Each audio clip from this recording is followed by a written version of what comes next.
당신은 혹시 이런 경험이 있습니까? 열심히 일해번 돈으로 친구 밥을 사주고 후배를 도와주고 가족에게는 아낌없이 지원했는데 정작 내 통장은 늘 제자리거나 더 비어간다는 경험 말입니다. 주변 사람들은 좋은 사람이라며 당신을 칭찬합니다. 하지만 그 칭찬이 은행 잔고를 채워주진 않습니다. 오히려 선행을 반복할수록 당신의 자산은 줄어드는 경우가 많습니다. 놀라운 건 이 현상은 단순한 느낌이 아니라 과학적 증거가 있다는 것입니다. 하버드 심리학 연구에 따르면 타인에게 베푸는 선행이 장기적으로 개인의 경제적 자원 고갈로 이어지는 경우가 훨씬 많다고 합니다. 왜냐하면 인간의 뇌는 보상 시스템을 착각하기 때문입니다. 1. 뇌과학이 말하는 선행의 함정. 우리 뇌에는 도파민 보상 회로가 있습니다. 친구에게 밥을 사주거나 누군가를 도와줬을 때 뇌는 도파민을 분비합니다. 이 도파민은 행복감과 만족감을 줍니다. 문제는 바로 여기서 시작됩니다. 뇌는 현실적인 금전적 손실보다 즉각적인 도파민을 더 크게 인식합니다. 즉 10만 원을 잃었음에도 고맙다라는 한마디에 뇌는 만족하고 손실을 축소 평가해버립니다. 스탠퍼드의 행동경제학 실험에서도 비슷한 결과가 나왔습니다. 사람들은 기부나 선행을 한 직후 손해를 보더라도 잘한 일이라며 자기 합리화를 했습니다. 하지만 몇 달 뒤 실제 재정 상태를 추적했을 때 지속적 선행 집단이 재정적으로 더 취약하다는 결과가 나왔습니다. 2. 진화론적으로 본 선행의 본능. 인간은 원래 협력적 동물입니다. 원시 부족 사회에서는 서로 돕지 않으면 생존할 수 없었죠. 따라서 선행은 종족 보존을 위한 전략이었습니다. 하지만 중요한 차이가 있습니다. 원시 사회의 선행은 반드시 되갚음이 전제된 선행이었습니다. 사냥감을 나눠주면 나중에 상대도 나눠주는 식이었죠. 오늘날은 어떤가요? 현대 사회에서의 선행은 일방적 소모로 끝나는 경우가 많습니다. 고맙다라는 말 한마디로 끝나고 자원은 돌아오지 않습니다. 진화적 본능은 여전히 작동하지만 경제 시스템과 맞지 않는 방식으로 오작동하고 있는 겁니다. 3. 본능 심리학. 착한 사람은 왜 가난한가? 본능 심리학은 말합니다. 인간의 뇌는 사회적 지위와 인정 욕구에 취약합니다. 특히 착한 사람으로 불리고 싶은 욕구는 막강합니다. MIT 심리학 실험에서 실험 참가자에게 돈을 나누어 주면 주변 사람들에게서 긍정적 피드백을 받았을 때 뇌의 보상 회로가 강하게 활성화됐습니다. 하지만 돈을 지켜낸 사람은 순간적으로 사회적 압박을 받았죠. 이 차이가 쌓이면 선행하는 사람은 인정 욕구 때문에 계속 베풀고 결국 자산이 줄어듭니다. 반대로 냉정하게 자기 이익을 지킨 사람은 욕을 먹을지언정 돈은 지켜냅니다. 그리고 시간이 지나면 자산이 있는 쪽이 더 큰 존중을 얻게 됩니다. 4. 실제 사례 CEO들의 선택.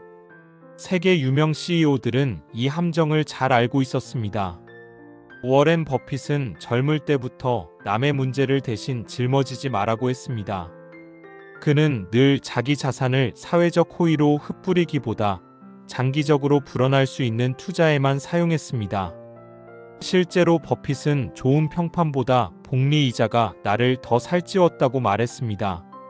일론 머스크 역시 마찬가지입니다. 그는 사내에서 착한 상사라는 평판을 포기했습니다. 대신 무자비하게 성과를 요구했고 필요하다면 해고도 단호히 했습니다. 그 결과 욕도 많이 먹었지만 기업 가치는 수천 배 성장했습니다. 머스크는 사람들이 나를 좋아할 필요는 없다. 성공하면 결국 존중한다고 말했습니다. 제프 베조스는 아마존을 키우는 과정에서 착한 경영자라는 이미지를 버렸습니다. 그는 늘 냉정하게 고객 중심만 강조했고 내부 직원들의 불만은 감수했습니다. 결과적으로 아마존은 세계 최대 전자상거래 기업이 됐습니다. 이들의 공통점은 분명합니다. 단기적 호감보다 장기적 성과를 택했다는 것. 선행은 개인적 차원에서 잠깐의 도파민을 주지만 기업 경영 차원에서는 위험한 전략이라는 걸 알았던 겁니다. 5. 선행이 가난을 부르는 심리적 메커니즘. 도파민 착각 손실을 축소 인식. 사회적 인정 욕구 계속 베풀게 됨. 되돌려받지 못함 자산 소모. 시간이 지날수록 불균형 심화 결국 재정적 파탄. 하버드 경제심리학 연구팀은 이를 제너러서티 트랩 선행의 함정이라 불렀습니다. 그리고 이렇게 말했습니다. 단기적으로 착한 평판을 얻는 사람은 장기적으로 경제적 리스크에 취약하다. 6. 부자들은 선행을 시스템화한다.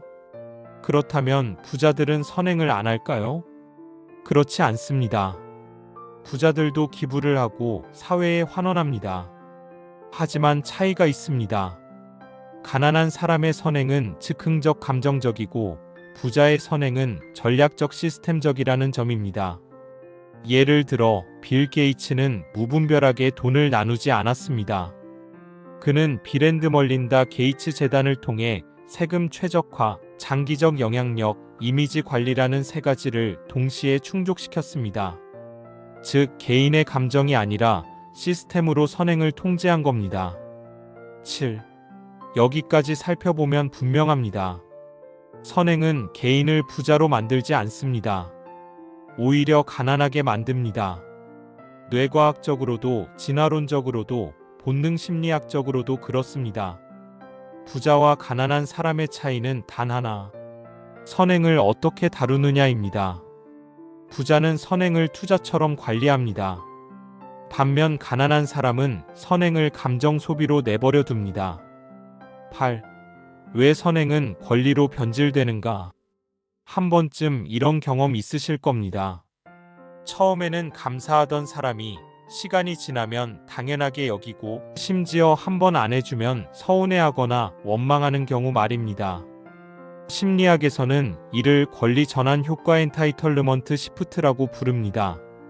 하버드 행동심리학 연구팀에 따르면 사람들은 반복해서 받은 호의를 선물이 아닌 권리로 착각하기 시작합니다.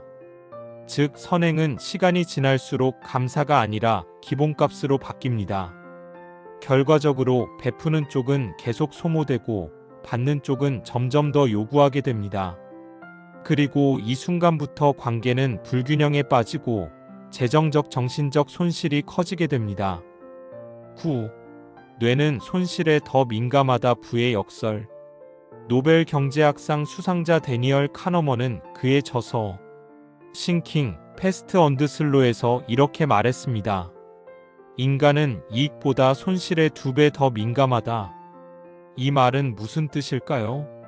내가 누군가에게 10번 선행을 해도 단 한 번 해주지 않으면 상대방은 손실을 크게 느낀다는 겁니다. 즉 10번의 선행도 한 번의 거절 앞에서는 무너집니다. 그렇다면 선행은 장기적으로 보상받을 수 있을까요? 대답은 아니오입니다. 받는 사람의 뇌가 손실에 더 민감한 이상 선행은 결국 배신감으로 귀결될 확률이 높습니다. 10. 인간관계에서 선행의 악순환. 이제 구체적인 패턴을 보겠습니다. 1. 처음에는 호혜와 정말 고마워요. 이 반복되면 권리 이제는 당연히 해주는 거지. 3. 거절하면 배신 왜 이번엔 안 해? 변했네. 4. 결국 관계 파탄 저 사람 원래 그런 사람이었어. 이 패턴이 반복되면 베푸는 쪽은 재산도 인간관계도 잃습니다. 반대로 냉정하게 경계선을 그은 사람은 욕은 잠깐 먹지만 자산도 지키고 장기적 존중을 얻게 됩니다. 11. 부자들의 냉정한 인간관계 전략. 세계적인 CEO들은 선행의 함정을 잘 알았기에 인간관계를 다루는 방식이 달랐습니다. 스티브 잡스는 주변 사람들에게 차갑다는 평판을 들었습니다. 하지만 그는 늘 경계를 분명히 했고 좋은 친구보다 탁월한 동료를 택했습니다. 그의 냉정함 덕분에 애플은 혁신의 상징이 됐습니다. 레이 달리오 브리지워터 창업자는 좋은 관계는 선행이 아니라 원칙에서 나온다고 했습니다. 그는 직원들에게도 원칙에 따라만 대했고 개인적 호의는 철저히 배제했습니다. 그래서 브리지워터는 세계 최대 헤지펀드로 성장했습니다. 일론 머스크 역시 사람들이 나를 좋아하지 않아도 된다. 성과만 내면 결국 존중한다고 말했습니다. 이는 인간관계에서 단기적 호감보다 장기적 결과를 우선한 전략이었습니다. 이들의 공통점은 분명합니다. 선행 대신 원칙과 성과를 기준으로 관계를 맺었다는 것. 12. 본능 심리학. 왜 우리는 착한 사람을 존중하지 않는가? 본능 심리학은 이렇게 설명합니다. 인간은 희소 자원을 존중합니다. 즉, 쉽게 얻을 수 있는 자원이나 사람은 하찮게 여기고 어렵게 얻을수록 더 크게 평가합니다. 착한 사람은 늘 주기 때문에 희소성을 잃습니다. 반면 냉정하게 선을 긋는 사람은 오히려 가치 있는 자원으로 인식됩니다. 이것이 바로 아이러니입니다. 착하면 가난해지고 냉정해야 부자가 된다. 그리고 냉정해야 오히려 더 존중받습니다. 13. 부자들의 전략적 선행. 여기서 중요한 포인트가 있습니다. 부자들은 선행을 아예 안 하는 게 아닙니다. 그들은 타이밍 대상 방식을 철저히 전략적으로 고릅니다. 빌 게이츠 즉흥적 기부 대신 철저히 세금 최적화 이미지 관리 장기적 영향력을 고려한 재단 시스템 구축. 워렌 버핏 개인적 호혜 대신 장기적 자산 증식을 통해 사회적 환원을 한꺼번에 실행. 마크 저커버그 페이스북이 자리 잡은 뒤 이미지 회복 차원에서 사회 환원 선언. 즉, 가난한 사람의 선행은 감정 소비지만 부자의 선행은 투자와 같습니다. 14. 왜 가난한 사람은 선행에 집착할까? 심리학자들은 이렇게 말합니다.